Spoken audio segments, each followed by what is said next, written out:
High বন্ধুরা, আজকে একটা নতুন ভিডিও করছি। সেই ভিডিওটা হচ্ছে মানে প্রচুর ঠান্ডা পড়েছে বাইরে, আর বিয়ে বাড়ির অকেশন চারিদিকে এখন চলছে। তা তোমরা তো অনেকে অনেক রকম চাদর গায়ে দেওয়া দেখেছো। আজকে আমি আর তোমাদের সবাইকে একটা এমন চাদর গায়ে দেওয়া দেখাবো, পুরো একদম নতুন, যেটা মানে আগেকার দিনের লোকেরা অনেক হয়তো জানতে পারবে, এখনকার লোক অতটা জানবে না।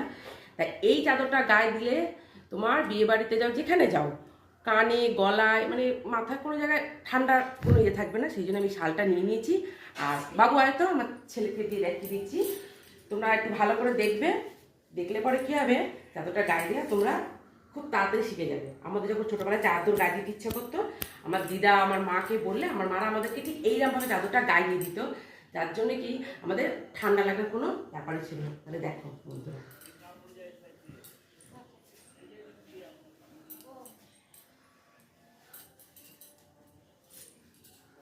আমরা যখন চাদর গায়ে দেওয়ার জন্য বায়না করতাম, ঠিক এইরকম করে আমাদের মায়েরা চাদরটা গায়ে দিয়ে দিত। ঠিক আছে, ব্যাস মাথা, কান, গলা সব সেট।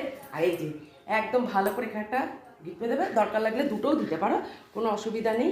দিয়ে এই দেখো কি সুন্দর। এইবারে তোমাদের কোনো অসুবিধা নেই, এটা একদম পুরো নতুন চাদর গায়ে দেওয়ার ডিজাইনটা। তোমাদের যাদের যাদের ভালো লাগবে বলবে, আমি এরকম আরও অনেক ভিডিও তোমাদেরকে দেখাবো।